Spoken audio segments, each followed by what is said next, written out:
اللہ رب العزت نے اپنے فضل سے، اپنے احسان سے ایسا معجزہ اس امت کو دیا ہے، ایسی بہترین برکت والی چیز اس امت کو دی ہے کہ یہ قرآن پاک صرف یہ نہیں کہ اس کا یاد کرنا آسان ہے، بلکہ ایسی برکت والی چیز ہے کہ قبر کے اندر جب فرشتے آتے ہیں، حدیث پاک کے اندر آتا ہے، جب فرشتے آتے ہیں حساب لینے کے لیے، کوئی عمل نہیں کھڑا ہوتا، صرف قرآن آ کے کھڑا ہو جاتا ہے۔ نمازیں بہت پڑھی تھیں، نماز نہیں آئے گی، روزے بہت رکھے تھے، روزہ آ کر کھڑا نہیں ہوگا، ذکر بہت کیا تھا، ذکر آ کر کھڑا نہیں ہوگا، قرآن ان فرشتوں کے سامنے آ کر کھڑا ہو جاتا ہے، بھی کیوں آئے ہو؟ یہ ہم نے حساب لینا ہے، اتنی مشکل سے تو تھکا تھکایا آ کر لیٹا ہے، سونے دو اس کو، کہنے نہیں ہم نے حساب لینا ہے، نہیں کوئی حساب کی ضرورت نہیں، جاؤ تم لوگ۔ قرآن کھڑا ہو جاتا ہے، نہیں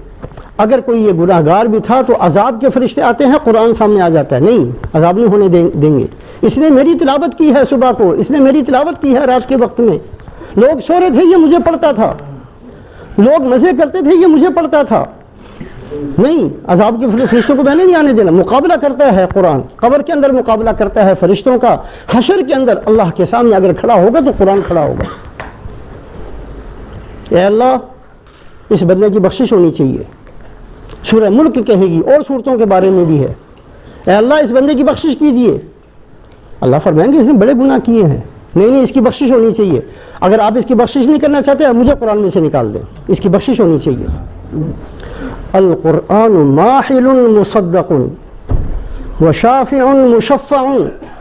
قرآن ایسا سفارشی ہوگا جس کی سفارش قبول کی جائے گی۔ دو ہستیاں ہیں جن کی سفارش کی قبولیت کا وعدہ کیا، اللہ کے نبی صلی اللہ علیہ وسلم سفارش فرمائیں گے، اللہ فرمائیں گے یا محمد ارفع رأسک، اے محمد صلی اللہ علیہ وسلم آپ سر اٹھائیے، آپ کو نہیں سجدے میں پڑھنے کی ضرورت، سر اٹھائیے، آپ فرمائیے جو آپ کہیں گے ہم مان لیں گے، آپ اٹھائیے، آپ فرمائیے قل تسمع شفع تشفع، آپ فرمائیے ہم آپ کی بات کو سنیں گے، آپ سفارش کیجیے ہم آپ کی سفارش کو قبول کریں گے۔ اور دوسرا قرآن پاک ہے جس کے بارے میں اللہ فرماتے ہیں کہ اس کی سفارش قبول کی جائے گی، اللہ کے نبی نے فرمایا القرآن ماحل مصدق، ایسا جھگڑالو ہے قرآن جس کا جھگڑا مانا جائے گا، جس کا جھگڑا مانا جائے گا، یہ قرآن ہی کی ہمت ہوگی جو جھگڑا کرے گا، یہ اللہ کے نبی صلی اللہ علیہ وسلم ہی کا مقام ہوگا جو سفارش کریں گے، اور اللہ فرمائیں گے آپ جس کو کہیں گے ہم بخش دیں گے، آپ فرمائیے تو صحیح۔